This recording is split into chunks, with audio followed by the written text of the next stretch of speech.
what's up guys, Holy50 here, bringing you Eden Zero manga review. This was chapter 34, titled The Great Beast Army. This was a very great chapter. It was a build-up chapter, but it was really good. I can't stress enough how Eden Zero is, so far, all the mistakes that Fairy Tail has made. Eden Zero, Hiramashima, which is the same, writer / creator. I like his approach in Eden Zero and how he's fixing a lot of his fights up, and he's making it feel like it still feels like a continuation of Fairy Tail, but with the Rave Master quality and good storytelling so far. And hopefully he keeps this up. And the battling has been very good.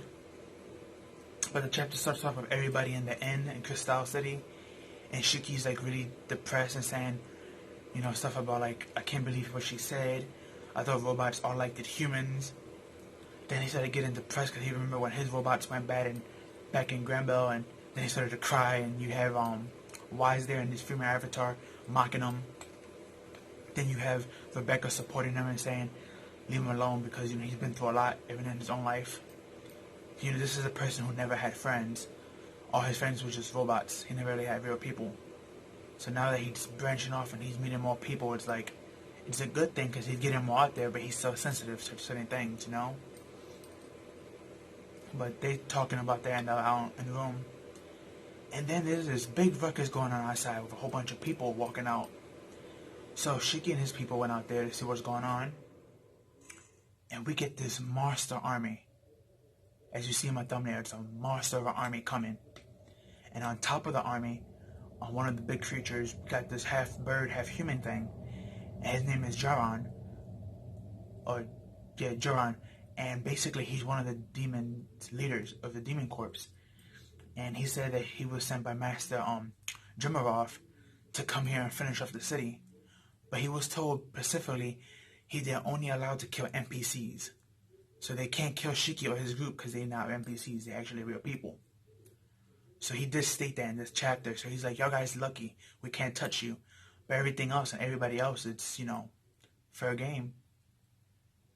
So they went to go charge in the city, and Shiki charged first outside, and he grabbed one of the big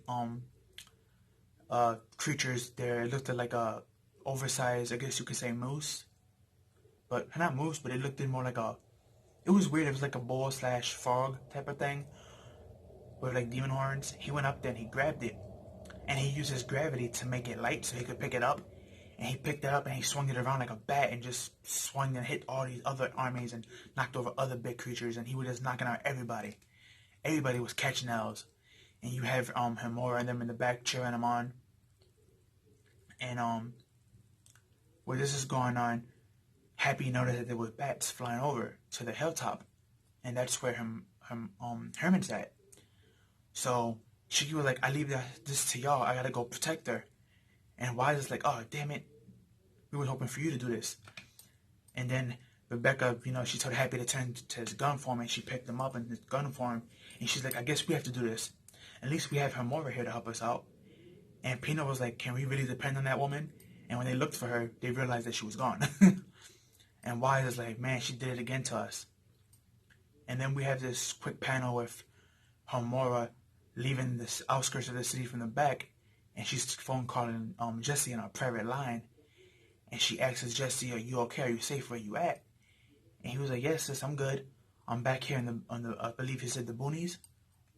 Or depending on which translation, the back or the ghetto of the city where he was in. And she's like, I'm going to go meet you over there. And he was like, oh, so you're abandoning Shiki and his friends? And she's like, yeah, I am. They're good people, but they already accomplished what I wanted. Which was weird because we don't know what they want, but she said supposedly they already accomplished what she wanted, so she's leaving them. So I guess we won't see Himura for a while. And Jesse. And I also found out that Jesse was actually one of the guys in the police military a couple of chapters back when Shiki was fighting LZ Scarlet creature form. He was actually supposedly one of the members in the ship, which I completely forgot about that. Someone actually told me about that. So thank you for the person who told me that. But yeah, so supposedly he's a cop. Now either he's pretending to be a cop Or maybe he is a cop and Homura is actually a cop as well, being undercover. And that's why she went to Eden Zero, to try to get information. Some people are theorizing that, or she works for MZ Crimson, which I don't think is that, because then she wouldn't run away instead of helping him. So, but talk a little more about that later on in the video. But after that happens, we have the final panel of the chapter where Homura is about to get attacked by all these bats, and she was like, "Oh well, it's better to be killed by these guys than humans." And she was basically, she didn't mind bound by these creatures, and she just set her head down and she rested, waiting for them to attack her. But Shiki came in the clutch, like he is with his gravity powers, and just swept on, grabbed her, and just kept on going. And even she was shocked, like, what? And that was basically the end of the chapter. I'm gonna say this now. Shiki's power is extremely broken. There is so much things you can do with the element of gravity, and the way Shiki be pulling things off, he be going leagues and aboves, and just he be doing things that's like, yo, that is broken. That is how you use the power of gravity. Like, I've seen a lot of characters with power of gravity or time, and they do a lot of basic stuff with it. But I love how Shiki, so far, how he uses his gravity powers. Now, I'm not sure if he's going to get time powers later on. Some people are speculating that that's actually going to be Rebecca's hidden power when she unlocks hers. But just Heroes fighting with them and how he's using them so far is so good. It keeps the story entertaining. And the way they act with each other is very entertaining, because it's like, it has some fairy tale resemblance, but it's not to the point where it bores you and it's like, oh, the friendship thing is happening again. Oh, this is happening again. You know, a lot of those elements are there still, but they're not as bad as they were in Fairy Tail. And a lot of the complaints that people had about Fairy Tail are actually being refixed over here in this manga.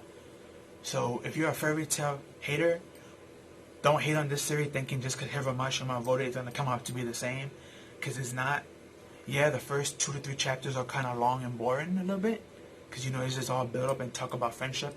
Because Shiki's alone, he never had anybody except robots. But after you get past by that hill, things start to pick up very good. Very good. But yeah, again, Eden Zero chapter 34, very good episode, really good chapter, really great stuff. Again, Shiki's power is completely broken. Homura and her brother Jesse, I want to know, are they real siblings, or are they just calling each other brother and sis? What's their goal and what they're working for? And again, what does Homura mean when she said that Shiki and his group already accomplished what I wanted them to do? Did she want them to find Hermit? Is that what she's talking about? Or she's talking about something else? Maybe there's some information she wanted from the Demon King or about Mother, and she got it from them already? Remember that one panel a couple of chapters back where she decided to go to her room to rest? Maybe she wasn't resting. Maybe she snuck in and she was scooping around Eden Zero's maintenance. Sister and Witch were speaking about how this system line is hacked. So maybe it was her who did it. And Jesse, what's his role in all this? Isn't he supposed to be in the police space force? Why is he here now? Was he betraying them like Homura was betraying Shiki and his group? Or are they both linked to the police force? Or maybe they linked to Drake and Joe. We know Jimarov, we know he is. He was sent here by Drake and Joe to basically annihilate players and NPCs. So it could be the same thing, we don't know. But again, this was a great chapter, great stuff. If you haven't read it, go read it. If you're ready, go read it again. Great chapter. But like, comment, share, subscribe. Give this video a like. Follow me on Twitter. Link will be down below. Tell me what you thought about this chapter, and what's your predictions on what Homura and her brother Jesse are doing and why. And do you think that eventually Hermit, will she eventually open up? And do you think that Homura was lying when she said she was a student of Valkyrie? Maybe that was just a lie to butter them up and get her way in to be a weasel. Who knows? But leave your thumbs down below. Like, comment, share, and I'll see you in the next one. Peace out.